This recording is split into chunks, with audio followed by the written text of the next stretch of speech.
Greetings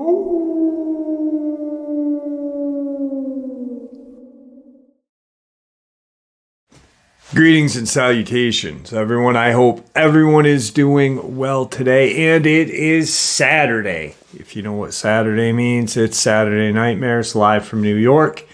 The live stream we do at 12 a.m. Eastern Standard Time.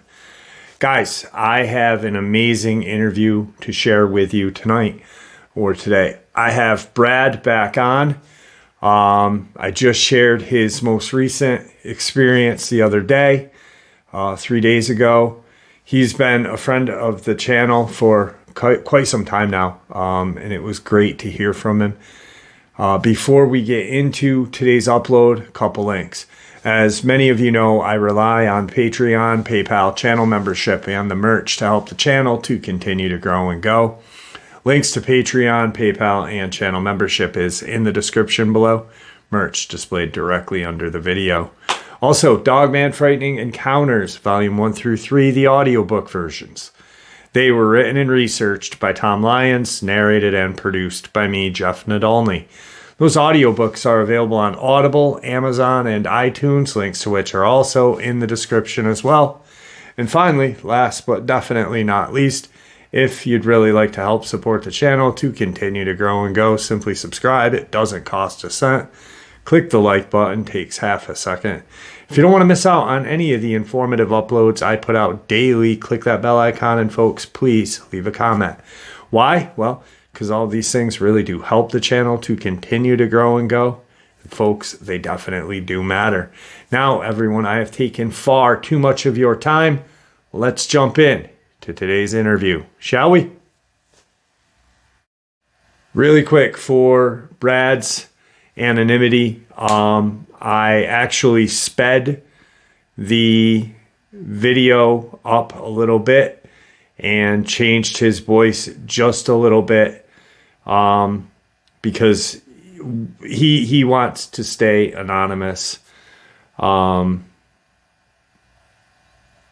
I can't blame him for the stuff that he's gone through, to be honest with you.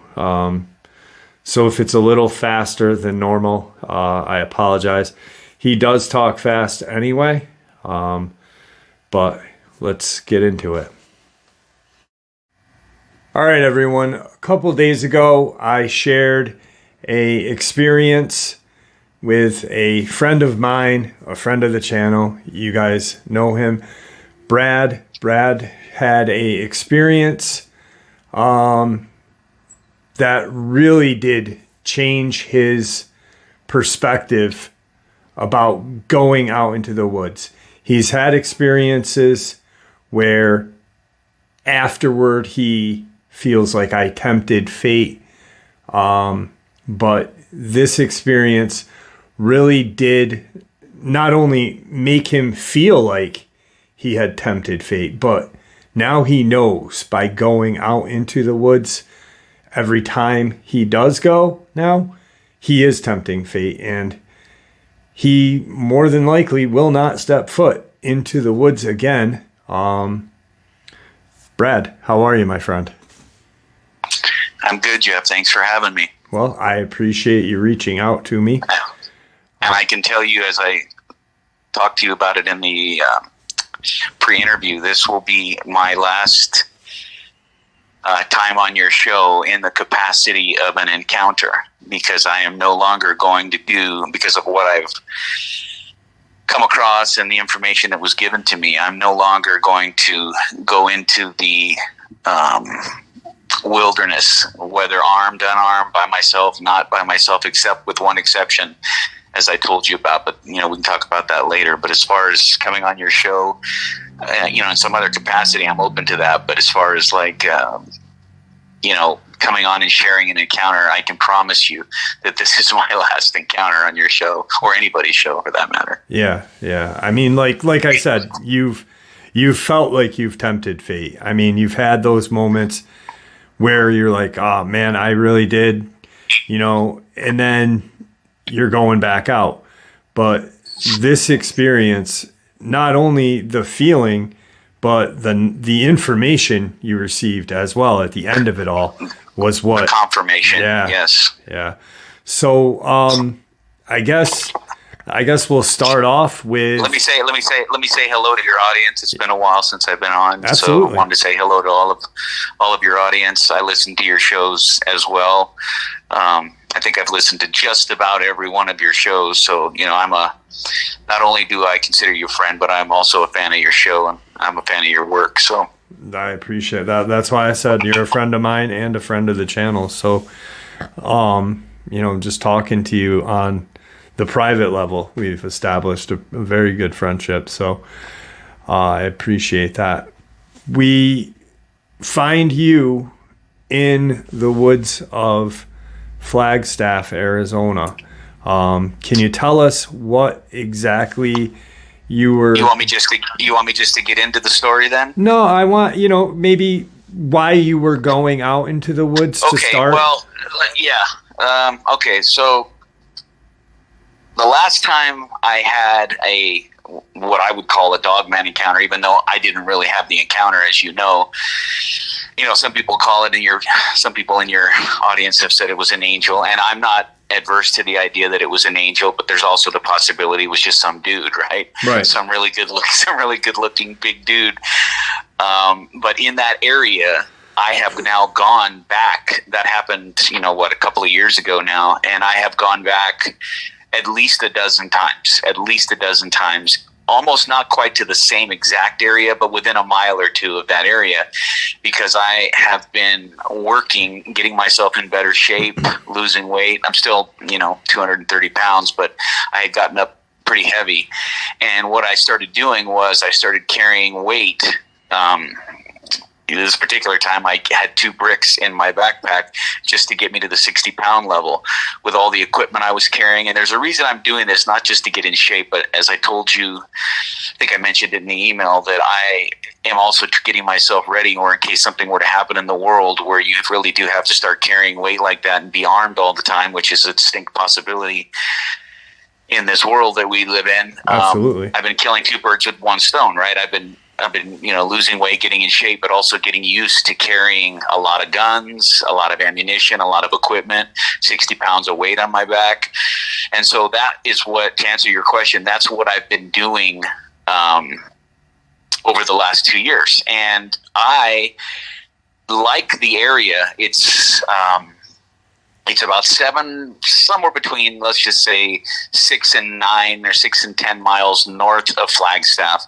And it's to the east of the 89. So anybody that's listening, if they're in that area, they'll know exactly what I'm talking about. It's a wooded area, but it's not necessarily like, East Coast woods like you're used to, Jeff. It's woods, but it's a little bit less dense. Right. So that's what I've been doing, right? And I have literally gone to the same area, I would say since the last encounter at least a dozen times, and I haven't seen anything larger than a coyote. So I guess I got a kind of a false sense of security. So this particular time, which would have been 2 weeks ago tonight, as a matter of fact, or 2 weeks ago today, I decided that I was going to push my luck, and I was going to do a 12-mile hike, 6 miles out and then 6 miles back. So that morning, I got up, I got all my equipment together, and got in my car, and I drove, and I parked about a half a mile from where I decided I was going to go into the woods. And, I wasn't wearing any camo, but I was wearing a polo shirt, tan colored polo shirt. I had a windbreaker on and some jeans, and then some tan colored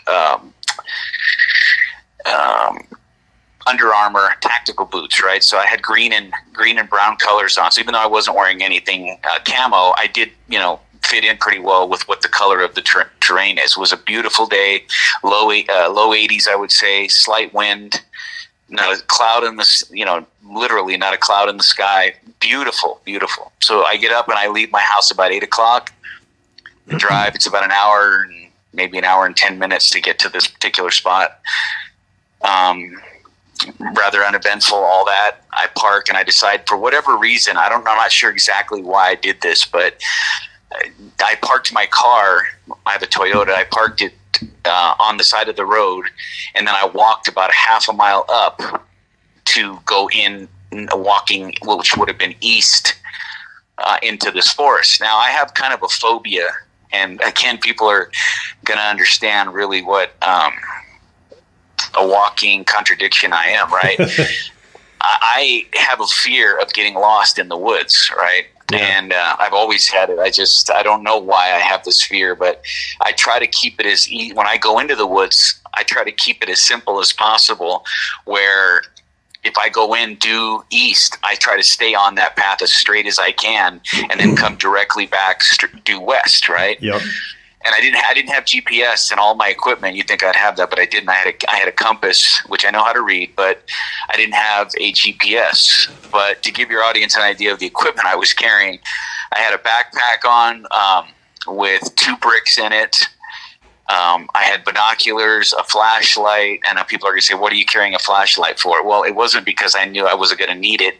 It was just to get me used to having all of that equipment on. That's the reason I was doing this, right? The necessity of pack. What's that, brother? Just a necessity in your pack that you're going to get used to. It is something I'm going to need. So I'm trying to get used to carrying all of this. And I'm sure it's going to sound weird to some of your listeners, but I don't care because I'm kind of an eccentric guy, right? But I was carrying, binoculars, a flashlight, a Bowie knife, zip ties, and a little packet on the back of my belt. I had a backpack on with food and water in it, 2 bricks. I had 26 rounds of 30-06 ammunition on stripper clips. I had 4 backups and then the 6 that were in my gun. I had over 100 rounds of .357 Magnum on me because I was carrying a 1903 A3, which is a World War II bolt-action rifle. For the gun nuts that are in the audience, they'll know what I'm talking about. It's a beautiful World War II weapon, and the one I own is in absolutely pristine condition. I mean, it's like museum quality, and I found out that it works pretty good too, right? Yeah. So I was carrying that. I was carrying on a thigh rig. I was carrying a 6-inch Smith & Wesson 686, which is a 7-round .357 Magnum. On my left shoulder, underneath my shoulder, I should say, I was carrying a 4-inch 686 as well, which is another 7-round .357 Magnum revolver, and then on my ankle I was carrying a Colt King Cobra, which is a 6-round 2-inch .357 Magnum. And so your people might be thinking like, God dang, he's carrying it, but I'm carrying all this for weight also, and just in case I ever am in a combat situation, I'm used to carrying all of these weapons and this, ammunition. Right. And I wore the windbreaker. I could have easily not worn the windbreaker, but I did that because I didn't want people to see me carrying the second revolver I had underneath my shoulder, right? Because, I didn't want, if I ran across anybody, I didn't want them like reporting me to the Rangers or anybody else. Like, oh, this guy's got a bunch of guns. Even though I did kind of look like a hunter, but to somebody that was really keen on equipment and stuff, they would have noticed like, wow, this guy's wearing a lot of different things, right? Yeah. So I wore a windbreaker. Anyway, it turned out to be okay because it wasn't that hot. It was the low 80s. So I decided that I was going to walk up from my car half a mile and then turn right, which would be east, into this forest. It's probably about 9:15, 9:30 or so when I actually got there and started walking, right? And the first, I would say, quarter mile to a half mile was painful because I was getting used to the weight. When you're carrying, anybody in your audience who has ever carried that kind of weight, it hurts, right? And fortunately for me, I got used to it. My shoes are fairly broken in, so I got used to it. The only thing that was bothering me after about half an hour was my shoulders were hurting from carrying all that weight in the backpack. So I start walking, and like I say, about half a mile into it, I kind of hit a rhythm, and I, got used to the pain and everything else. And as I started walking, I realized just, everything was beautiful. I mean, it was just absolutely beautiful out, right? And so I get to about, I don't know, it was probably an hour, or maybe an hour and 10 minutes. I get to about the 3 mile point, right? And I stop, and it's just absolutely, I mean, it's breathtaking. That's the word. People say that a lot, but where this area is, it's breathtaking. I mean, it's just the woods. It's peaceful out. It's quiet. I hadn't seen any animals at that point. Nothing. I mean, besides birds, right? And I get to this point, and so I hadn't eaten that day, so I stop, and I have a couple of power bars. I drink some water. I unlace my boots a little bit. Not take them off, but I unloosed them a little bit just because I figured I was going to sit there half an hour. My goal was, I should say this, was to be back to my car before dark, right? And so I knew I had plenty of time because it's, 12 miles, it really shouldn't be more than a 4 or 5 hour walk. Right. Yeah. At this point, I had no knowledge I was going to run into Dogman, right? So after I ate and I sat there, and I actually just thought about taking a little nap, but I knew better than being in the forest and taking a nap like that, right? So I didn't, but I tell you, it was so calm and peaceful there that I actually almost did want to just put my head against my backpack and take a nap. It was just so nice. But I didn't. I decided I was going to get back on the road, so I laced up my boots, retighten them, put my backpack back on. Make sure everything's on my belt where it's supposed to be, and then I start heading directly due east again, which I didn't realize it at the time, but my time was really slowing down. I think it was because the forest was getting a little denser, and I was getting a little bit more tired, and I was walking slower because it was about another 3 hours or so before I got to the 5 mile point.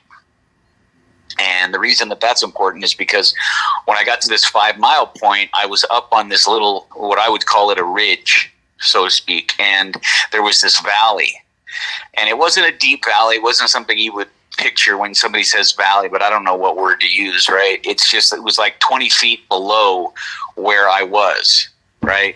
And it was like a real slow,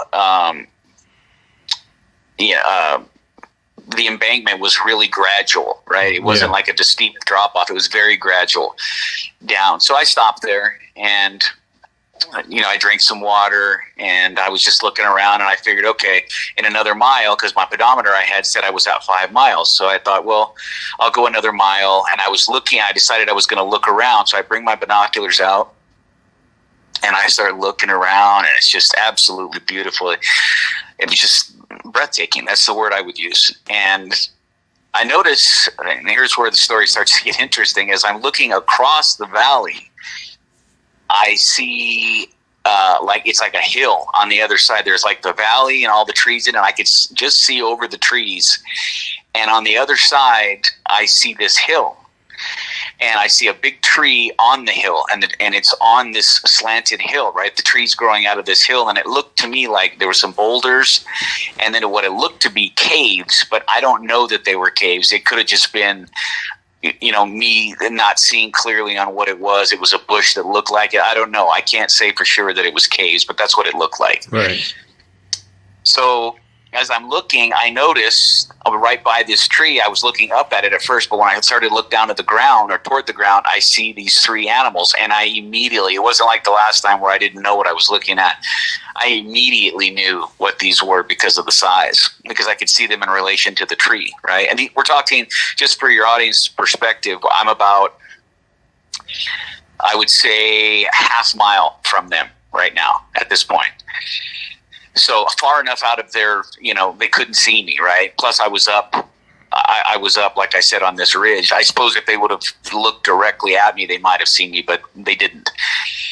So I'm watching them, and I notice that as they look like they were kind of playing around this tree. I don't know if they had found something, or there was a rabbit they were messing around with, what they were doing, right? I never did find out what they were doing, but I noticed that each of them would take a few steps forward, and when it would stand up and sniff the air like they do, right? And they all like took turns doing that. So I knew they smelled me then. They just hadn't seen me, and they didn't know what direction it was coming from. So I'm standing there, and I thought to myself, well, you've got a decision to make, Brad. I said, I knew for sure that I could pack up everything, turn around, and just cut 2 miles off my hike, and I would more than likely, not have any running with them and make it back, no problem, because I had a half-mile start, number one, and number two, they didn't even know where I was. So it was one of those things where you're thinking like, okay, if I just, stop right now, I can avoid this completely. Yeah. But being who I am, and I've always wanted to be the guy that proved that these animals existed, right? Because so many people think that we're all full of shit, when the reality is they're the ones that are full of shit because they don't believe, right? Yeah. So that's one thing I can say about you is, not only are you the person that wants to get the photo or the proof, but you, like, from day one, when I met you, you just said, first things first, I don't hunt. I'm not a hunter. I'm an adrenaline junkie. I'm an adrenaline junkie, and I want to get the proof. And that's, we've said it many times on your show. The only thing I have going for me, I have two attributes that help me. Well, let's just be three. I am somewhat fearless. Some would say that's stupidity, and I'm open to that being the case. Number two, I am really good with a handgun, and it's not because I'm tactically trained. It's just because of the thousands and thousands of hours I've spent at the range. And I can hike pretty good. I've got pretty good endurance. I can hike for, if I needed to, I could probably do 20 miles in a day. Those are the only things I have going for me. I mentioned it in the email. I'm not a hunter. I'm not a woodsman. I don't know all the tricks. That's why I'm so proud of myself, and was getting more and more proud of myself when I was doing this, because I was going deeper and deeper into the forest by myself. Yeah, and using the compass and stuff like that. Yeah. Using the compass and, handling myself out there. And even though I hadn't seen anything, I was pretty damn proud of myself for doing it, because I'm not afraid to admit this. People have fears. I had a shark incident when I was a surfer in Southern California. It didn't actually attack me, but I thought it was going to attack me, and it scared the living shit out of me for the rest of my life. And I've never gone in the ocean past my knees since. Never. Yeah. Not once. And so I do have fears, and one of my other fears is getting lost in the woods. I don't know why. I don't know if it was a movie I saw when I was a kid or something, but I have always had this fear of that moment when you realize, oh shit, I'm lost, right? So, and back to the story. So, I'm just telling you guys that so you realize I don't think of myself as some tough guy, or, some guy that, bloodthirsty was one of the words that the other show's people called me, right? Which is totally not true. Yeah. But, so I made the decision at that moment, which I would come to regret. I said, and of course you crossed my mind for a brief second. And I thought to myself, well, looking at the terrain, I think I can get within 100 yards or so of these animals and get some really good pictures, right? The problem is, and I don't even know why, you get caught up with adrenaline. Adrenaline is one of those things that it is literally like a drug. Yeah, absolutely. And you think to yourself, it makes you think clearly in some ways, but in other ways, you don't think things through. And for some reason, it never occurred to me that these three animals that I was watching would not be there when I made the 1,000-yard or so. I can't say it was for sure that, but that's what I'm guessing, about 1,000 yards. About a half a mile was the length of this very shallow valley that I was speaking to you about. And so, for whatever reason, I just assumed, which looking back on it was completely stupid on my part, but I just assumed they would still be in that local area. So I said, okay. So I get up all my gear on. I thought that as I was looking at them, I thought that, okay, I'm trying to gauge, okay, where do I want to come to? I'm trying to see where might be a good spot to stop, maybe 100 or 150 yards from them, to try to get picture. So I'm looking, I couldn't see anything because of the angle I was at. Even though I was above it, I wasn't high enough to see actually where I was going to come out at or any of that stuff. So it was kind of a blind decision that I made. But I decided to go ahead and do it. So I put on all my gear, and for your audience, remember, I'm not out there with any type of semi-automatic weapon, not even a semi-automatic handgun. I'm out there with a 70-year-old bolt action. 80-year-old. It's 1944, an 80-year-old bolt action rifle, but it is in pristine condition.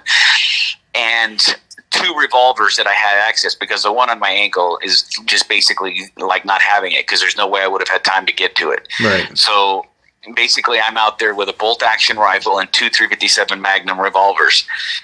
Now, if you're going up against one of them, that might be adequate, but I'd already seen that there were 3 of them. So for whatever reason, it was a stupid mistake on my part. Again, it was just because I wanted to be the guy that proves that these animals exist. So I decided I'm going to go down there. I'm going to take the chance, and I'm going to go down there. So I put all my gear on, except for my binoculars, which I left hanging around my neck, and I start walking down there. Now, at first, I wasn't trying to be quiet because I knew I wasn't that close to them yet. But when I got to about, I would say, halfway through the valley, we'll call it, I actually stopped for a second, and I thought, I should probably take my backpack off because I can be quieter and I can be more agile if I have to move, right? Yep. But then I realized, well, if you end up having to encounter them and you have to leave, you're not going to stop to grab a backpack. I would stop for a gun no matter what was chasing me. You've learned that about me. But for a backpack, I probably wouldn't have stopped. Some people would say, well, you should stop for anything like that. But some of my gear is really expensive gear, and I didn't want to leave it. That's what it comes down to. I didn't want to leave my gear. So I decided I would just keep the backpack on, even though it meant less mobility and more noise. Yeah. So I'm about, I would say roughly, I don't know exactly, but I would say I'm about 500 yards from them at this point. And so this feeling is coming over me where I realize this is not a good idea, right? Because for whatever reason, these things hadn't occurred to me before, but I'm like I just told you, I'm thinking, my God, Brad, you're out here with an old bolt-action rifle and no semi-automatic weapons. You're by yourself. You're on their terrain in an area that they know much better than you. I start thinking about all these things, right? And I hate to admit this because it goes against what I consider myself to be, but I had a panic moment where I'm thinking, oh, shit, right? But now I'm halfway there, right? And so you have that macho part that kicks in. And so I said, okay, well, you know what? Get a hold of yourself. So I decided I'm going to move forward, right? But now I'm being really quiet, and I bring the 03 down off. I had been carrying it just on my shoulder, but I brought it down, and now I'm carrying it. So if I needed it, it was already loaded, by the way. I didn't have to work around into the chamber. I had 6 rounds ready to go. So I start walking, right? And of course, when I got to about, 200 or 300 yards from what I thought would be where they were, of course, everything went silent, right? That, you know how it goes. Everything went silent. There was no birds. There was no bugs, no nothing, right? And silence. Now I'm beginning to realize this is a really, really bad idea. So I walk a little further. I probably did get within 100 yards, right? And I'm standing behind this fairly thick tree, and I pull my binoculars up and I start looking because I see the rock and the tree where they were. It was, maybe 100, somewhere between 100 and 150 yards from me. Let's just say that. And I'm looking through my binoculars so I could see right up close. And of course, none of those animals are there now. And so now I'm faced with, okay, I know for sure that they can at least smell me. They may not see me yet, but they can smell me for sure. And so I thought, okay, well, what am I going to do now if I decide to walk to where, if I expose myself out of this valley and I walk up onto that little hill where the tree was, wherever they are, they might be able to see me. So I said, okay, you know what? I gave it a shot, and I pretty much chicken shitted out, right? I said, okay, I'm going to turn around and go back the way I came. But such fear came over me, more fear than in any of my encounters, even the ones in Oklahoma. There was something different this time.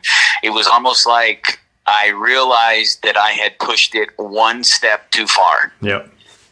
And I was scared to the point where my hands were shaking. And so I stopped. I said, okay, you're going to have to get a hold of yourself. No, because if you end up encountering these animals, you can't be in this condition. So I literally stopped. I leaned up again, put my back up against the tree. I took about 5 really deep breaths. And I said, okay, if they haven't seen me, there's still a chance that they just ran off, right? And they're not anywhere near me, and I can just hightail it back, and this will be a good story in and of itself. Yeah. So I start walking, and I don't know how far I got. I can't even remember now, but I got maybe back to the halfway point of the valley, and I hadn't heard anything. I'm trying to be as quiet as I can, but I'm also moving a lot quicker because I hadn't seen any of them. And I thought, okay, it's more than likely they just ran off, and I'm just being paranoid right now. Yep. But as I look to my left at about the halfway point, or shortly before it, I look to my left and I can see clearly. It was the most fucking, it was frightening, dude. You're going to have to edit. I use an F-bomb there. You can edit that. You're all right, buddy. So I could see him clearly. He was about 100 yards or maybe a little less to my left, and he's standing behind a tree looking at me like he's peering out from behind the tree. He was on all fours, and he was peering out from behind the tree. And I looked at him, and I immediately froze, and I just looked at him, and we must have had a 10-second stare-off, right, where I'm looking at him, and the rifle was in my hand, but I didn't bring it up to fire at it, right? I just stood there, because at that point, I was thinking maybe I can just get out of here without having to shoot anything. So I said, okay, well, there's only the one, so I'm just going to keep walking. At this point, I kept telling myself, just get to the ridge and get back up out of this valley, right? So I just started walking. I picked up the pace. I wasn't trying to be quiet anymore because I figured if one knew about me, they all knew about me. Yeah. So I keep walking, and I keep looking behind me, and all of a sudden he's gone, right? And I was like, wow, okay, maybe he just ran on. Maybe, he got, because they know what guns are. I have no doubt. They hate the sound of guns. That I know. In my experiences, I've learned that they don't like being shot by them, number one, but they also don't like the sound of them. It scares them. Right. So I'm like, okay, well, maybe he just took off, right? And sure enough, when I get to within about 150 yards, I can clearly see the slight embankment going up to the position that I had been just, an hour before, or an hour and a half maybe before, whatever it was. And I noticed that I happened to look to my right. You got to picture me. I'm standing there. I got sweat dripping off of me. I'm holding this ancient bolt-action World War II rifle, dude, right? I got a bandana on with some fucking Oakley glasses, right? Yeah. Just to give your audience a real clear picture. And I happened to look behind me, and about 20 yards to my right and behind me, I see this, well, obviously it turned out to be a Dogman coming up. Now, at first, I thought he had already seen me and he was making his move to me, but I realized by the direction he was walking, he hadn't seen me.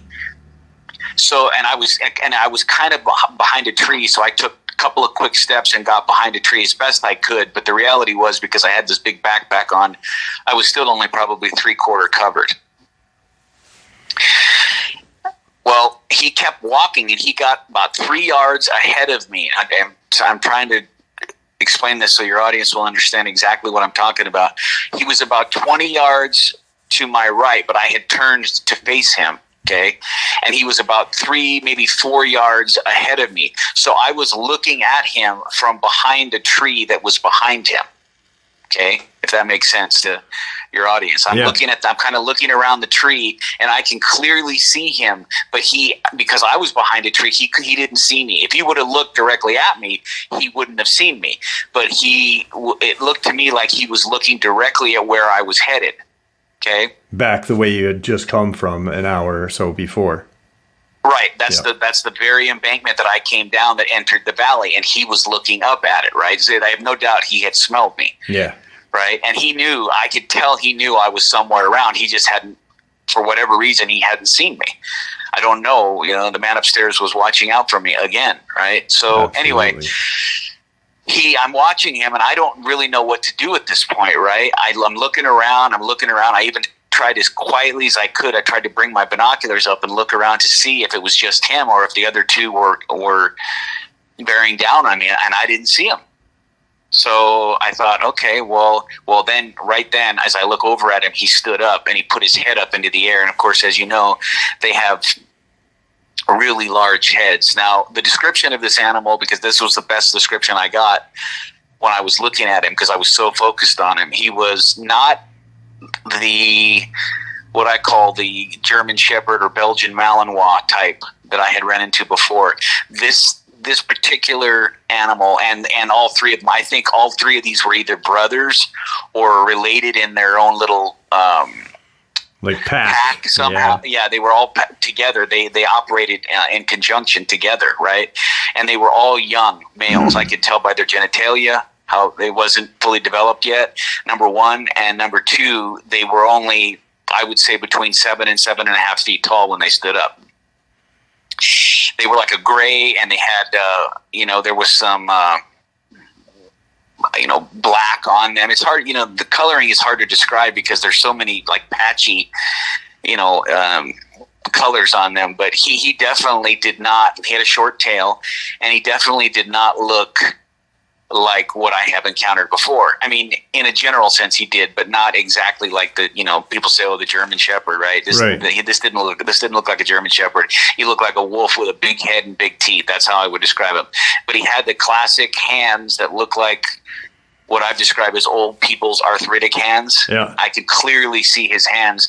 And I don't know, I didn't think to pay attention to it because I was in such a panicked mode when it was happening. But I always had made a note, if I ran into one again, I wanted to see how their hands operate when they're running on all fours.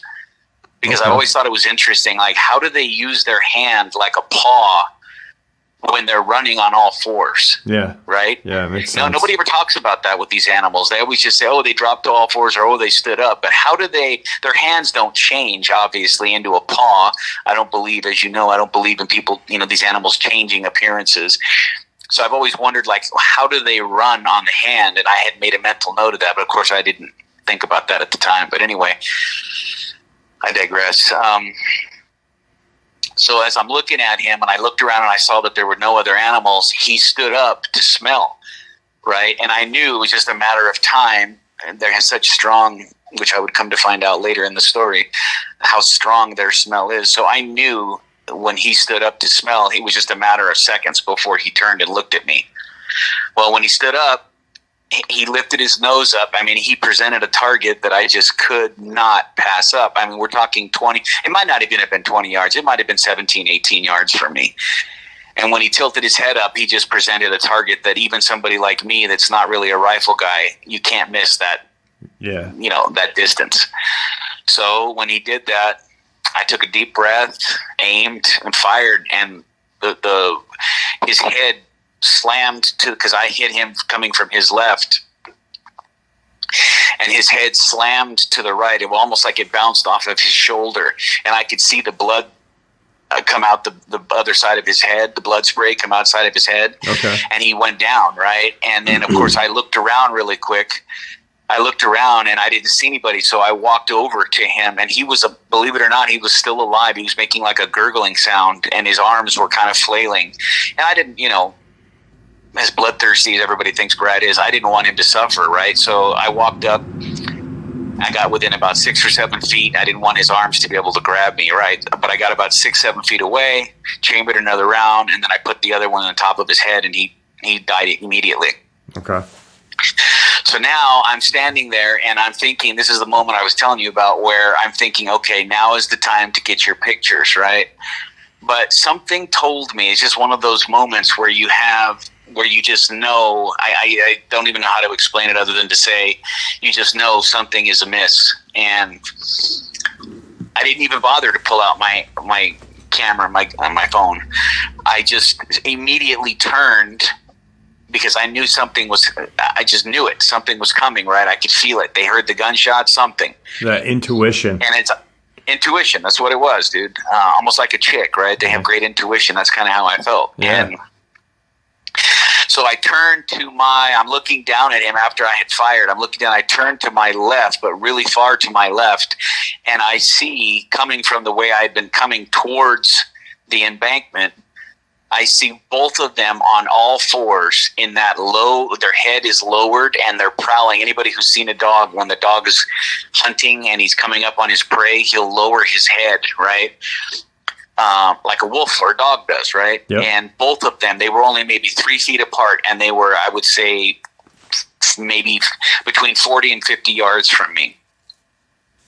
And they were both walking directly at me with their heads down. So I knew what was coming. There was no doubt in my mind that were they were going silent? to try to kill me. Did you hear any kind of growls? No, nothing. No, I heard nothing. Okay. Not a sound. No growls, no nothing. That's how I knew that their intent was nothing else but they're going to kill me. Yeah. They're going to kill me and eat me, especially now that I've killed one of their brothers or whatever. Yeah, not to jump back, but I did want to ask the question, and before I forget, sure. When you initially were looking at that tree and you saw what you saw them, and you obviously in amazement, because you're looking through your binoculars and you're like, holy shit, there's, I know what these are, but they are not acting like the atypical Dogman that you have seen in the past. They're acting playful, but were you too far to hear if there was any noise being made, like a playful noise or anything? Yeah, I was a half mile from them. I couldn't hear, and I know they couldn't hear me. Right. It's just based on how they acted. But I forgot to mention, thanks for bringing it up. When I first saw them, that's when it occurred to me that they were youngsters, that they weren't fully mature. Yeah. Not only because of their size, but just their demeanor. They were playful. They were acting like what puppies would do. Their tails were wagging. I mean, it was not your typical, everybody on your show, the Dogman walking that's 9 feet tall and he's sinister and he's got blood dripping from his. No, these didn't look like that. These look like just large wolves is what they look like. I mean, they turned out to be Dogmen, but when I was looking at them, they looked like I could just tell they were younger. They were not as big, and they still had a youthful demeanor. What would I say? A youthful way about them. Right. Okay. All right. I didn't mean to. I just wanted to see, because I was thinking. I was thinking about that, and I knew that you did have binoculars, But I just, how when you look through binoculars at a distance and you do see something, especially like what you're looking at, it almost appears to be like a movie kind of. You're like, holy shit, what the? Yep. And I just didn't know if, you could. Hear maybe the slightest whatever, or see something that they kind of open their mouth or whatever, but because like you said, they were playful. Yeah, that's exactly what I would say. They were playful, dude. Okay. So they were walking side by side, 3 feet away. Yeah, they had their heads down, and they were kind of prowling towards me. That's the word I would use. They were, I could tell what they were getting. They were thinking about eating me. I could just tell, right? Yeah. So I didn't really know what to do at that point. So I took a few steps to my right, so I could get back on the path of going. And I was going to keep backing up. And I was going to start trying to back up towards the embankment so I could get back up onto this ridge. For some reason, I felt like there was safety there just because I would have the upper ground on them. So as they're coming towards me, when I shifted the way, they shifted with me, and they were still coming at me. And they got to be within about I would say 10 to 15 yards, and it occurred to me, Jeff, I mean, you want to talk about a moment of like, oh, shit. I realized that I could not stop both of them before if they worked in tandem, right? Mm-hmm. I could not stop both of them with it. If I had my scout squad with a 308 and semi-auto, then yeah, no problem. But I couldn't stop both of them with a bolt action rifle, and I realized it. Yeah. That I was going to have to shoot one of them and take the other one, let him hit me or come at me and try to kill him with my Bowie knife, which I was not looking forward to. So I had already started thinking which one of these, because one of them was slightly bigger than the other. So I was thinking, okay, if they both make a move at me, I'll take the bigger one, then use the rifle to block his advance, try to spin away while I pull my 357 out. That's what I'm thinking. And it didn't happen that way, but that's what I was thinking. Okay. So I keep backing up, and they're, it got to the point where they're within 10 yards of me, and I keep swinging. I'm telling you, these animals are intelligent, because I kept swinging the rifle from one to the other. And when I would swing it at the one, he would stop, and the other one would keep coming. And then I would swing the rifle over to him, and he would stop, and the other one, we're playing this little game, right? It's almost like they knew that my gun wouldn't fire quick enough to get both of them. Okay. I can't explain it to you, but that's exactly. I don't know. Just that feeling that you had. They were just like taunting you, kind of, because. Yeah, it was almost like they were saying, "You're going to get one of us, but you're not going to get both." Right. Now, really quick, just for the audience, when he does say swinging, he's not meaning swinging from the barrel like a bat. He means going from one to the other, looking through the iron sights. So I was swinging the rifle aim. The aim of my rifle, I was swinging to one, swinging to the other. Not the rifle. I wasn't using it as an expensive bat. No. Right. But I finally backed. I didn't even see it, dude. And I'm glad that I didn't hit it hard, because I hit my head against it. I backed into a tree, and I knew I couldn't go any further, right? Because I would have had to take my eyes off of them. I mean, to try to get your audience to understand, you've got two animals that these, I would say they were both 400 pounds. They were not the 500 and 600 pounds I've encountered before. I would say they were both, or all three of them, were probably in the 400 to 450 pound. But still, you have two 450 pound animals coming at you, which is the size of two pumas put together, just to give some clarity on the size, right? 200 to 250 pounds is a good sized puma or mountain lion. So this is twice that. Yeah. Right. And there's two of them coming at me. So I did not want to take my eyes off them at all. And as I backed up into the tree, they were no more than 10 yards from me, right? And so I thought to myself, okay, which one, right? And now I was already bringing the rifle up. I had it in my arms, but I was going to aim for the head on the big one, and then try to spin behind this is what I'm thinking, right? It didn't happen, but this is what I'm thinking. I'm going to try to spin behind the tree and let the tree, give me a moment just where I can drop my rifle, which kills me to even think about dropping my rifle because of how I am, right? But I was going to drop my rifle, spin behind my tree, and then hope I could pull my 357 out by the time the other one got to me. Well, right at this moment, I hear this, and I know your audience is probably a nice helicopter. Like, nice helicopter, Brad, right? So anyway, I hear this helicopter, right? And I looked up just briefly, right? And I saw, and he was maybe 500 feet off the deck. It was a white helicopter. And he went over the top of where we were. Now, I don't think he saw us. He didn't act like he did. Okay. I didn't see I couldn't see because of where I was when it went over. I couldn't see them who were in the helicopter, but I don't think they could see us either. Okay. If that makes sense. Yeah. So, well, when it did that, right, both dogmen kind of stopped for a second, right? And they both looked up, and one of the two stood up, right? And they both took a few steps back from me, right? And then it turned around. It went a ways, and then it turned around. And I think I may have misspoke in the email that I sent you, but it turned around and it made a second pass, right? Yeah.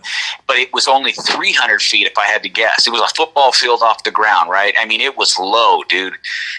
And pushed them back. They both, because they had both re-engaged and were starting to come towards me again. And when it came back, they both like darted away from me, maybe 15 yards further than they were away from me. And that gave me just enough time to get off that tree.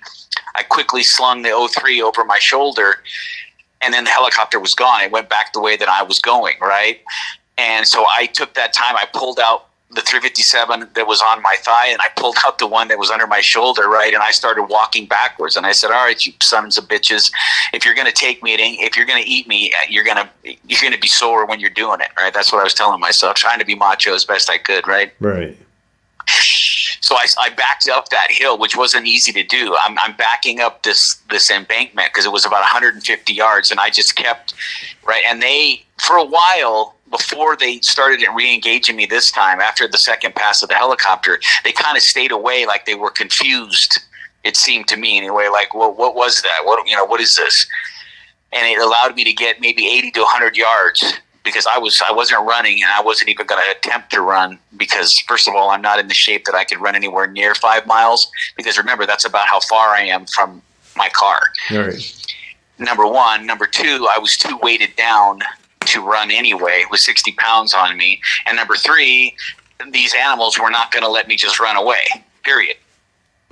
So I came up with a scenario much like I used in Oklahoma when I had a similar scenario with a couple chasing me to make it back to the truck in Oklahoma. I thought I will fire at them as they get close to me, right? So when I got up the hill to the very area that I had looked and first seen them, I almost was standing like literally in the same spot. When I got up there, I looked down and I could see them totally re-engaging. They weren't in a full run towards me, but they were like what I would call jogging towards me, right? They were on all fours. They didn't really walk that much on two legs the entire time. It was strange. Even though I saw them, they could walk. I saw one of them walk, but most of the time during this encounter, they were on all fours. Mm.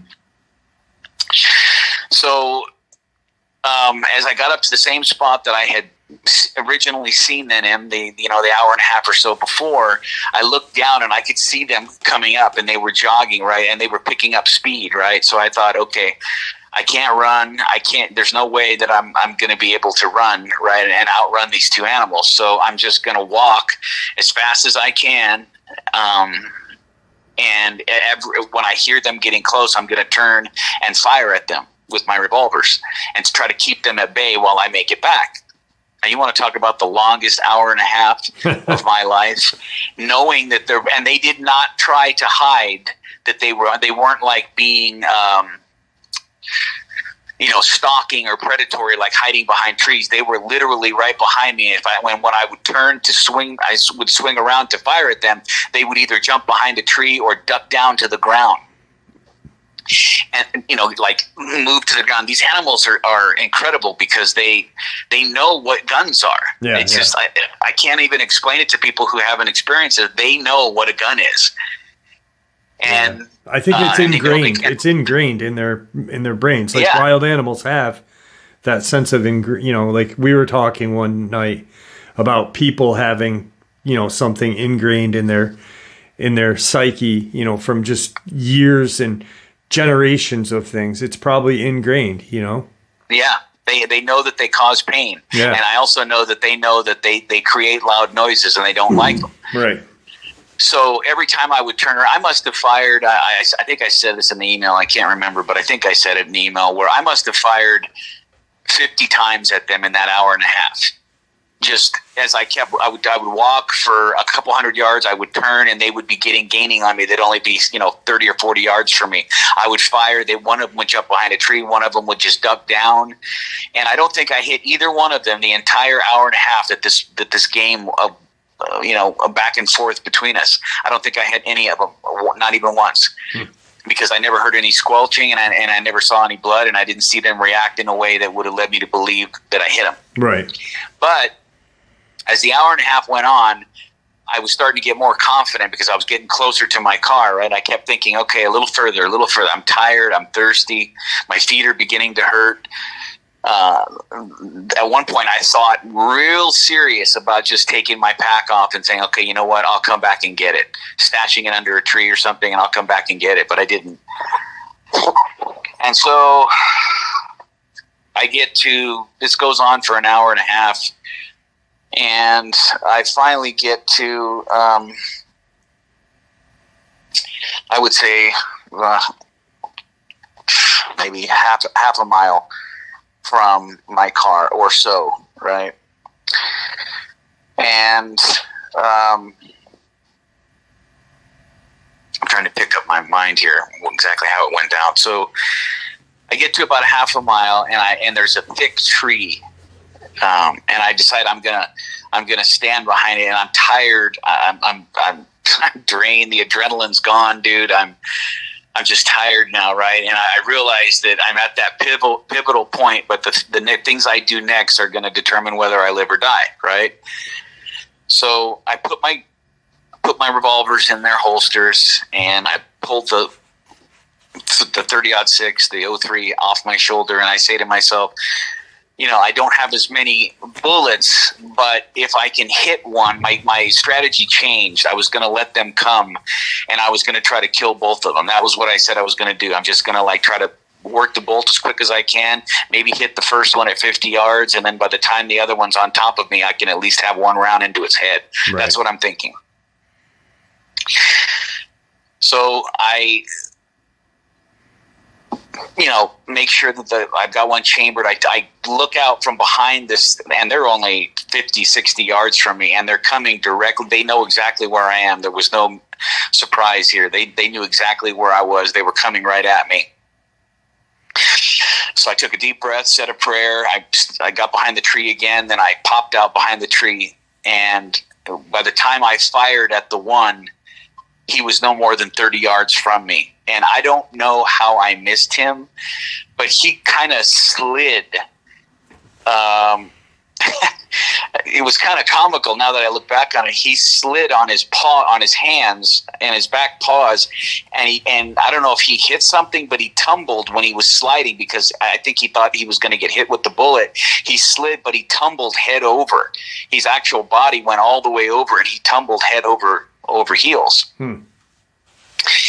And he kind of, and then it was at that moment, right, that the helicopter makes one more pass, right as this was happening, right as after I shot him and he tumbled, the helicopter, I look up and I could see the writing on the helicopter. I don't know what it said, but there was black writing on the side of the helicopter. It didn't look law enforcement to me. I don't know what it was. I suspect as I get to the end of the story, people will have their opinions about what it was, but I could see the writing on it, and when it went over and after it had tumbled, this particular one, and I know I didn't hit it because I didn't see any blood, and it didn't react like it was hit. It just turned and bolted back into the forest. So I noticed that shortly before that the other one, right before I took the shot, that the other one was going far to what would have been my left, and was trying to get between me and the road, right? I mean, I know that's what he was doing, right? Because these animals are somewhat tactical, right? Oh, yeah, they are tactical. And he was I knew he went wide of me, way farther than I would have shot, right? So he was out of, I'd say probably 100 yards to my left, and he was coming. I saw him go by. God, these animals move fast. And he was moving fast, and he got behind me right before I took the shot on the other one. And then the helicopter goes over, he takes off, and I turn, right, and I'm looking for this other animal. And I don't see it, right? So I'm thinking, okay, well, either he took off down the road or, I don't know where he is at this point. So I start walking. My goal now is I'm just trying to make it to the road, right? I just feel like if I can get to the road and get out on pavement like that, I'll have a much better chance. Yeah, there's a sense of safety at that point. Exactly, a sense of safety. That's what I was looking for. So I notice as I'm walking, though, I see this blur. I look to my right just in time. I don't know if he was behind something. There was all kinds of trees, so he might have just been behind a tree. But I turned, and thank God I still had my rifle in my hand. I hadn't put it on my shoulder yet. I turned, and he wasn't more than 15 or 20 yards from me and closing when I lifted up the rifle, and I hit him. He was on all fours. He wasn't running on two legs. I hit him what would be considered his shoulder. I would imagine that's how you'd say it was on his left side, my right hand, but his left side. I hit him on the shoulder, and I could tell it did damage simply by the way he reacted, because he tumbled to my right, his left, and it started. And immediately after he tumbled, he got up and he started running in the same way, not at the very same spot, but in the same direction that his buddy had just ran.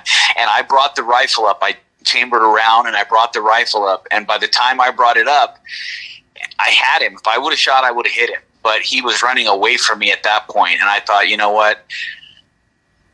There's no point in me, going any further with this. He's running away. And not only that, dude, I was about to pass out. And as soon as I saw him go into the woods, I kind of like spun on my feet, and I dropped to my knees first, and then I slid down to my butt, and the rifle just kind of collapsed into my lap. So I'm kind of sitting Indian style, looking at the direction that he just came from. And I keep looking to make sure he's not coming back. I keep looking behind me. But at that point, had they decided to come back and tag team me at the same time, they would have gotten me. There's no doubt about it, because I had kind of, at that point, I had blown my load. Yeah, your adrenaline, you've crashed. Like you said, adrenaline is a drug. You're just at your bottom now. I had reached the end. I had put up the good fight, but had they made an effort at that point, they probably would have gone. I'm not saying I wouldn't have fought, but they would have probably been able to get me. But fortunately for me, that was the last I saw. As he was like limping as he ran into the woods. And so I sat there for about, it seemed longer than it was. I would say, I don't know, maybe I was sitting there. It was probably 5 minutes. I got up, and God, this is, I'm just re-experiencing, I'm actually sweating right now because I'm experiencing that feeling I had. I got up and my legs were shaking, right? Almost to the point of they buckled underneath me, right? And I threw the 03 over my shoulder, and I turn, and I'm maybe a quarter mile, 0.3 of a mile from the road, right?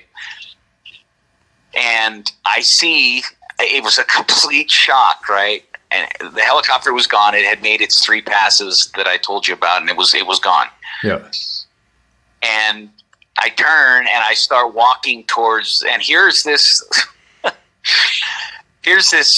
white dude coming directly at me. He's wearing khakis and like a button-down shirt, something you'd see on a golf course. And he's got a military haircut. Pretty decent-looking white guy, but he's my age, maybe even a little older than me. And he's walking towards me, and I'm walking towards him. We're about 100 yards apart, right? He didn't say anything, and as we're getting closer, maybe I'd say like 20 or 30 yards, he says to me, he says, "Hi," like you would just say if you were walking on the street. Like just a random, "Hi." Yeah, "Hi, how are you?" Yep. Right, like that, right? And I kind of nodded at him, and he goes, "All that gunfire from you?" And as he was saying that, I was passing him, right? And I didn't stop, dude, because I knew I could tell by looking at him he was government. What else could he be? Yeah. He's dressed like that. He shows up out of nowhere. He looks like that. He's got the military haircut. What else could he be? Was he armed? He did. He had a sidearm. Okay. But that's it. He didn't have any rifle. Him and his partner, his name was Steve, where he said I could call him Steve, and his partner Darren, they had some, I didn't think I mentioned this in the email, they had some sort of a badge on their waist. Okay. I don't remember what, it was a gold badge, but I didn't look, and he, but I do remember, I don't think I mentioned that in the email, I could see that they had a badge on both of their waists, and they had it sighted. They both had, I think they were carrying 40 cals, both of them on their on their hip. Okay. But as I'm walking by him, he says, all that gunfire from you?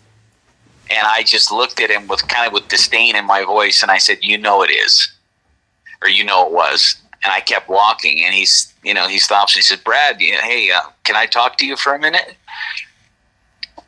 And or actually, I think he said before that, he said something along the lines of, "Can we talk for a second? We are cleaning up your mess." I think that's what I said, something along those lines. That he. Was it that way? Was it that first, or did I say that after?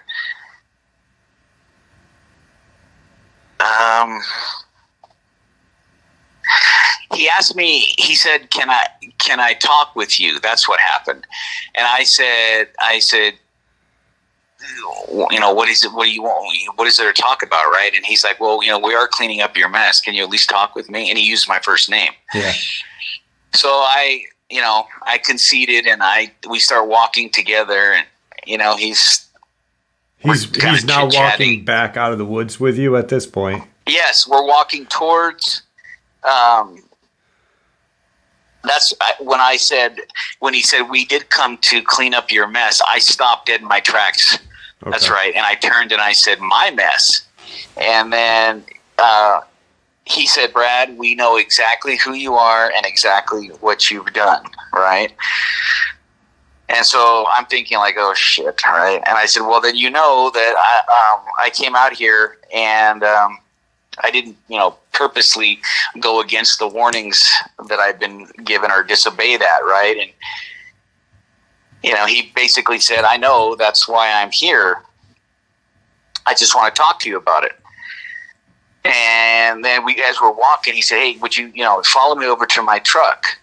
So, okay. So, we walked a quarter or 3/10 of a mile. Actually, I was probably less than that. It was probably more like a quarter mile to the highway. And he said, how did he put it? He says, "Oh, where's your car?" When we got to the road. And I said, it's parked down the road.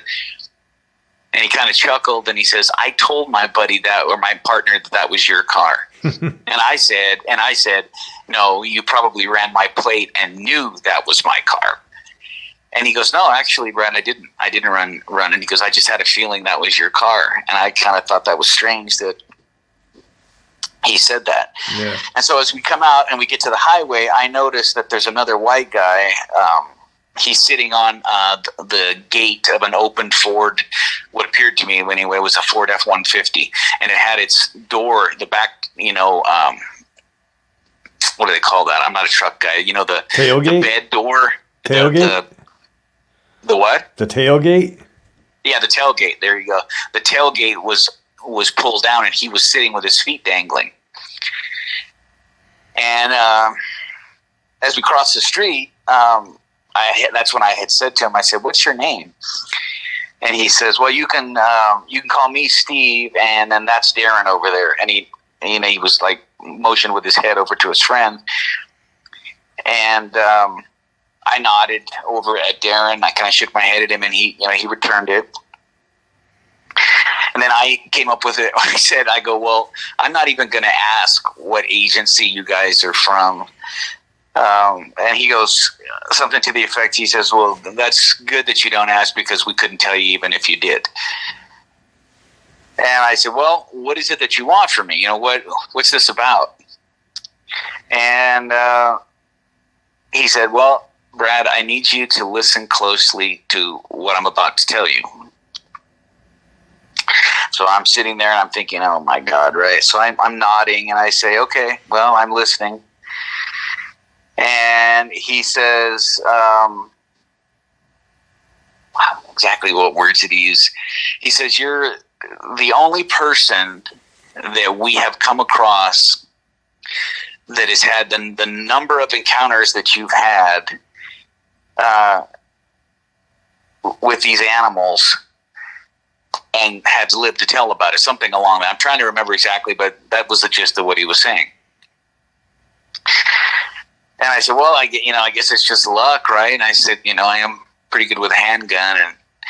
I guess it's just been luck, or the Father's watching out for me. And he goes, well, I think it's a little more than that. He goes, has it ever like crossed your mind that it is a statistical impossibility that one person would have encounters with these animals that are extremely rare in the first place, and yet you've had multiple encounters with them? And I said, well, Steve, I said, it has occurred to me. And he says, well, it's not random. Have you ever, he brought up like a dog, what those dogs are called. I think bloodhounds, I think. Yeah. He said, have you ever like noticed how bloodhounds will be attracted to a particular person, and yet the other person they'll just completely ignore? And I said, yeah, I have heard of that. And he goes, and he cut me off. I started to say something else, and I think he interrupted me. And he said something like, well, it's almost like they're attracted to a particular scent of a particular person. But and as it relates to these regular dogs, it's in a good way, right? And I said, well, you're not about to give me the story or the BS that these animals like are tracking or following me to my house or something, are you? And he's like, no, that's all bullshit, dude. He said they can't follow you in a car hundreds of miles away. He said, that's ridiculous. Right. And I kind of chuckled, and he said, oh, okay. Or I said, okay. And he goes, but what we've discovered is that 3 to 5% of the adult population has a scent that attracts these animals like 10 times more than the other 90% of or 95% of the population. And I was kind of flabbergasted when he said that. I'm like, well, are you telling me then that I'm one of these 3 to 5% of the population, or well, what are you telling me? And he goes, well, not exactly. He says, you're probably, if I had to guess, like in the top 1%. And I said, well, Steve, I said, that actually explains a lot. I told him something along the lines. I said, everybody like in the Dogman community or, Bigfoot or whatever community, they all think I'm a liar, or at the very least an exaggerator. And I followed with, I said something after that. Have I done something, that increases my scent? Is this something that I've done as I've gotten older? And he goes, no, it's something like that. It's something that you're born with. And he said, it's completely natural. It's from birth. You're not, you don't do anything to increase it or decrease it. It's just something that they sense and they can smell on you. Mm. Yeah. When me and you were talking, just for, shits and giggles, like we pheromones kind of like, Yes, exactly. That's what he was alluding. He didn't say those words, but that's what he was alluding to. Right. And I'm trying to think how the conversation went at that point. Oh yeah. And then he says, have you ever noticed, like, if you had a lot of weird things happen to you, like out in the forest over the course of your life? And I said, well, Steve, I always used his name, and he would kind of chuckle because we both knew that wasn't really his name, right? And I said, well, Steve, actually, I've had a lot of weird things happen to me. And I said, are you talking like besides the fact that I've had 5 Dogman encounters in 3 states? And he and his buddy Darren, they both started chuckling because that was pretty funny, right? I said, you mean besides that? And he said, yeah, besides that. And he goes, have you had a lot of weird things happen to you in your life, like in the outdoors or the woods? And I laughed and I said, well, now that you mention it, I have had a lot of weird things happen to me, both in the outdoors and in the indoors, which is true. Yeah. I said, it's been like this my whole life. And he said, well, now you know why. And he followed with, he goes, as far as I know, there's just like a handful of you in the entire country who have actually killed more than one dogman and lived and actually had a story to tell. And he went on, he said, you've now killed 3 And I immediately stopped him and I said, I haven't killed 3. I've only killed 2. And he goes, no, trust me, you've killed 3. And I know that obviously, right, and I'm the one that experienced it, he must be talking about those we wounded in Oklahoma.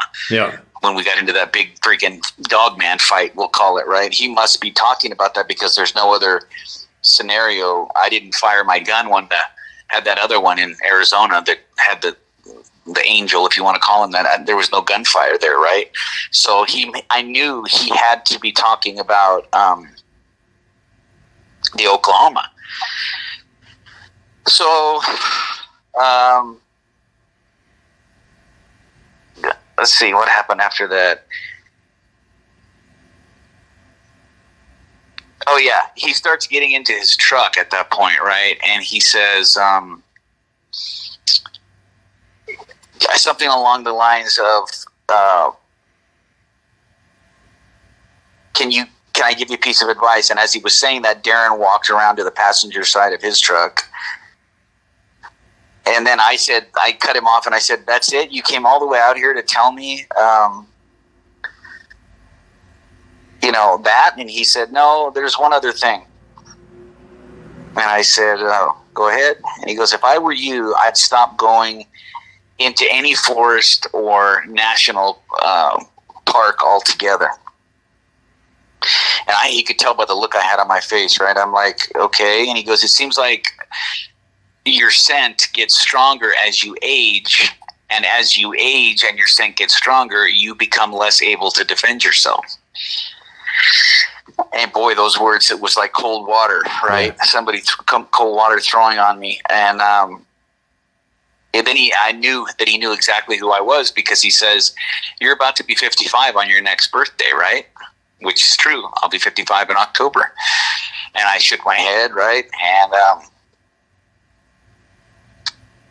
I nodded, and he looked at me and he says, Brad, your luck is eventually going to run out. So why push it? He said, you can make any decision and do anything you want to do, right? But I'm telling you what I would do. And if I was you, I would stay away from any type of deep forest or national park or anything like that. I mean, why push it? He said, at your age, sooner or later, your luck is going to run out. Yeah. Yeah. And when he looked at me, he deadpanned me when he said that, right? Like he knew, the reason that I'm standing here wasn't because I'm some great hunter. A lot of it was, in my opinion, the Father was watching out for me, number one. And number two, I just been really lucky. And I've been able to get in situations where I had the upper hand with these animals. It wasn't like I turned around one time. It never happened where I turned around one time in the forest and he was already on top of me. That's never happened. Right. It was always where I had enough distance to where I could defend myself. So he says, I said, so him and his buddy are getting ready. They start their truck and they're getting ready to drive away. And I said, so you're not going to have me sign some NDA or warn me not to tell anybody? And him and Darren, they kind of looked at each other and they both started laughing. And he said, Brad, most people, he says, we pay attention to these things. Most people don't believe you anyway. And the small group of people who do believe you don't really concern us. So he goes, you tell who you want. And he says, this is where you come in, Jeff. He says, you can even go on that guy's show from New York if you want. And he smiled when he said it. And I knew, because you're the only person I know in New York. I don't like New York at all in any way, shape, or form. No, I knew that he had to have been talking about you, because I don't think you've only been on one other show, and that other person is not from New York. Right, exactly.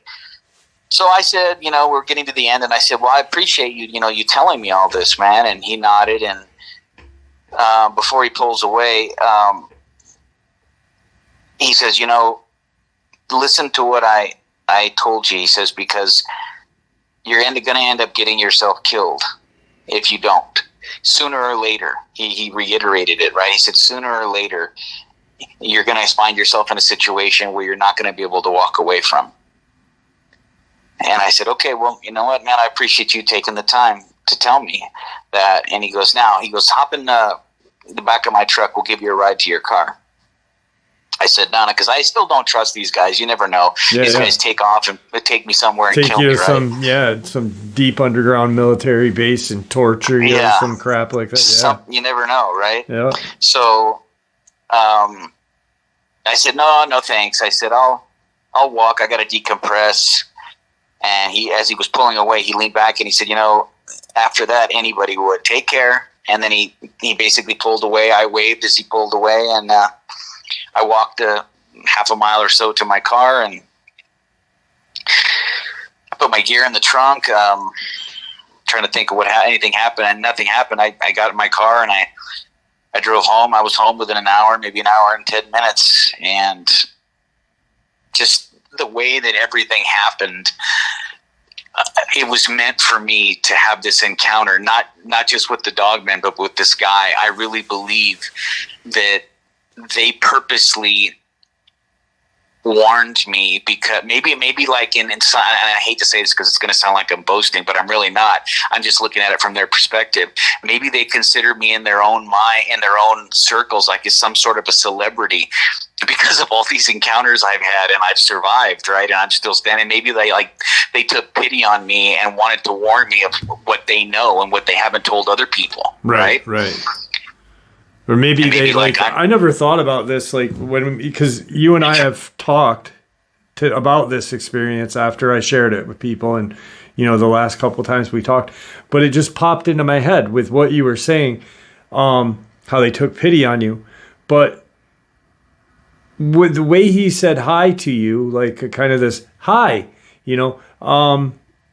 I wonder if they almost anticipated you being dead out there. Well, it's possible. I do believe, like some of your audience believe, that these animals are either chipped or they have some sort of homing device, one of the two, where they know. Although I will say that I had not shot, right? When those, if you recall in the story, the sequence of events, I had not shot that one in the head before the helicopter made its first two passes. It went over us once, went down a half a mile or so, turned around and came back even lower. Right. I had not shot that animal. Right. No, but I'm saying I wonder if they anticipated that you were going to be dead. If they were, you know what though? You know what, dude? I just thought of something, bro. I did shoot the first one first. Yeah. So that means the second wow. one. Revelation, dude. Revelation. So that means, but how would they have had I don't know, dude. How would they have had the helicopter out and knowing, and they must have had it out before any of this happened. How did they know that? Would they just happen to be out at that point? I mean, come on, dude. I don't know.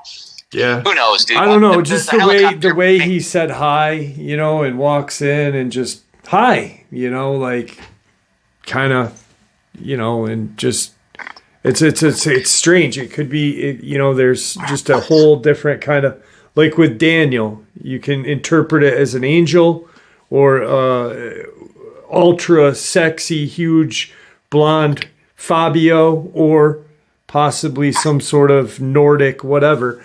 But like how, it's weird because this guy just comes out, like he's fresh off the golf course and, just, hi, how are you? Da, da, da. Yeah, it's, right. And it just, I'm wondering if they were coming out to help you clean up your mess. Like he said, like they almost anticipated, like you've got that pheromone. They can smell you. And maybe they thought you needed the help. Maybe they were following you. Maybe they had been watching you. Or maybe it's like you said, maybe they expected me to be dead and they were going to be cleaning up my mess. Yeah. Literally me. Yeah. Right? Yeah. Yeah. And then when he saw me, he was surprised, like, hi. Yeah. I don't know, dude. It makes me think. But now that I think about it, dude, I'm glad that we went over this. I guess I did shoot the one before that helicopter because I was up against the tree. That's right. And I was already facing the two of them, which means I had already shot. So, yeah, maybe there is something to the chip thing or the the homing device, because, I mean, what are the odds of a helicopter flying right over the top of us at that moment? Yep. Yeah. Wow. I'm glad we went over this, dude, because I hadn't, for whatever reason, I was thinking in my head that happened after, but now that I think about it, it didn't. Yep.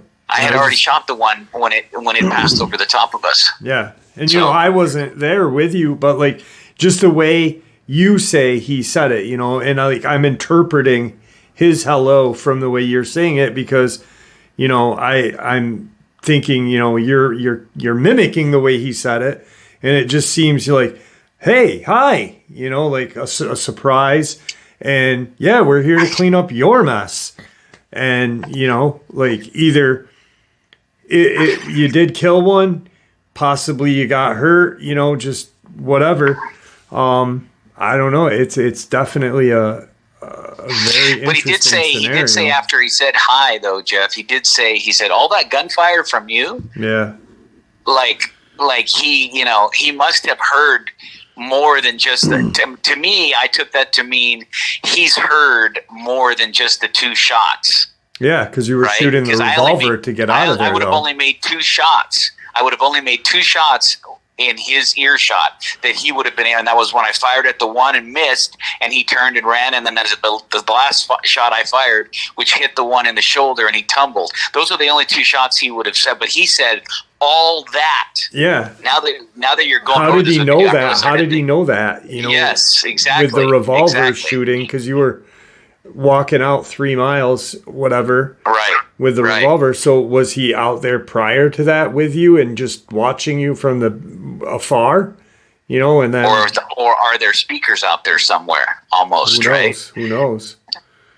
Or unless the helicopter, I don't know, like when it went by, it could hear the rounds, but even that wouldn't make sense. Yeah, that's interesting. Now that you're really making me go over this in my mind, dude, it's even deeper than I originally thought, dude. But I don't know, man. All I know is that they did. I'm grateful in one respect, because for whatever their motives, whether they were good or bad, they didn't have to come warn me like that. Yeah. And they didn't have to do that. They could have just and I wouldn't have known, and I would have, you know. Yeah. Because what if it was some other guy? He might have not. You know, he might have not even had the clearance to share that kind of shit with you. You know, he's just maybe saw you, walked out with you, and just, you know, you when you meet somebody and you talk to them for a few seconds, you get a feeling about somebody. Maybe you got that feeling, like, you know, hey, maybe you should think about going back out in these woods. You are going to be 55, you know, and, you know, you ever wonder why you've had so many encounters? Yeah, he said that. I mean, it makes you almost like he was trying to tell me without saying it directly, right? Like, yeah. Look, man, you are, in our circles, you're like a fucking legend, right? I hate to say it like that, because I know that sounds like I'm boasting, but I mean, to them, if they know what we think they know about all of us, right? Then they know I'm one of these guys that I really should be dead. Right. And then by not telling you, there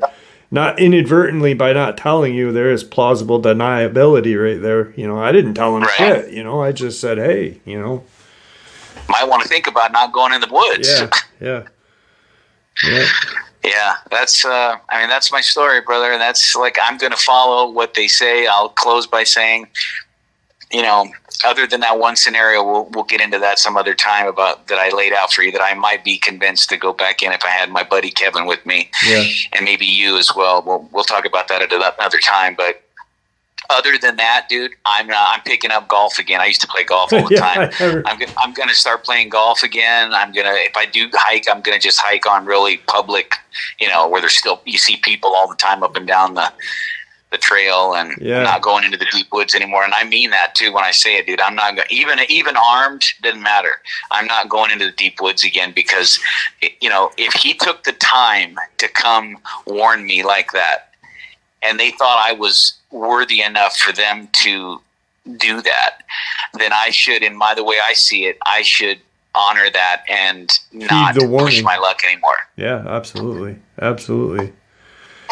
Yeah, I mean, as a friend too, you know, I mean, he did give you, I mean, at this point, if you do go back out and you don't make it back out of the woods one time, I mean, that's on you at that point. That's not on anybody I got nobody, else. like you and I have talked about, I got nobody to blame but myself. Yep. So I was warned, and I was warned directly by somebody in the know. So if I choose to go and do it again and I get killed, I very well, the last thought I'm going to have on my head or in my mind before I get eaten is, they told me not to. Fucking Steve, I should have listened to him. Yep.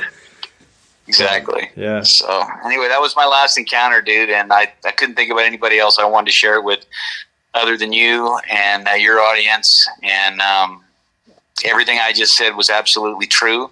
Everything I just said was, as best I can remember, exactly how it happened. And I appreciate you. I appreciate you sending me the email and reaching out. I mean, I know people wanted to hear, after sharing the Daniel incident, people enjoy hearing that experience. But, you know, I've had you on twice before this, and you've got charisma. You've got this kind of charismatic way to you that they, you know, so it's always nice having you on. No, I appreciate it, dude, and I appreciate your audience. And but I'm telling you now, dude, in the capacity of an encounter, barring that one exception, and I'm sure your audience will want to know what that is down the road, but barring that one exception that I told you about, this will definitely, in the capacity of an encounter, I will not be on your show anymore because I'm simply not going to do it. I'm not, and I figured the last time I have an experience, I should share it with the people that have been the nicest to me, and your audience was far nicer than the other show that I was on. Even though the guy that runs that show, we talked about it, he was decent to me, but he also wasn't overly nice to me either. So right. But that's all, brother, I got, dude. It was awesome having you back. I appreciate you coming on, and you know, like you said, this will be the last time, other than if I have you on just to, you know, rehash an old experience or whatever. But thank you for sharing this with us, and I appreciate it. No, I appreciate you having me on, Jeff, and I'd like to say hello to all your audience, and thanks for listening. And you know, we'll stay in touch, you and I, because we've become friends. Yeah. So we'll stay in touch, and then if that other thing ever does happen a year or two from now, when your daughter's out of high school, then that may be something that your audience might be interested. That'll be an interesting event. Yeah, definitely. Then you could see firsthand how these sons of bitches are attracted to me. Exactly. All right, brother. I'm gonna end this. Don't hang up. I want to talk to you a little bit longer. No problem. Take care, everybody. Thanks for listening. All right, folks. That was Brad. Really nice talking to him again. I know when I first met with him a couple years ago, he was apprehensive about things because of previous dealings with a different channel. And like he said in the upload, it wasn't so much the person, the host of that channel, it was the audience. And I said to him, you know, let's make the video. Let's make this video called Brad's Redemption. Have you on, have you share. My audience is a little different. Not so close-minded. You know, we really don't think about what others are going to think about us because we have a different opinion than someone else does. You know, that's the best part about this cryptozoology is I have a different opinion. Someone else has a different opinion, and we can actually get along and talk and not fight about whose opinion is right, because that's what it is. It's an opinion. It's not fact. There is no fact in cryptozoology. The only fact of the matter is we know they exist.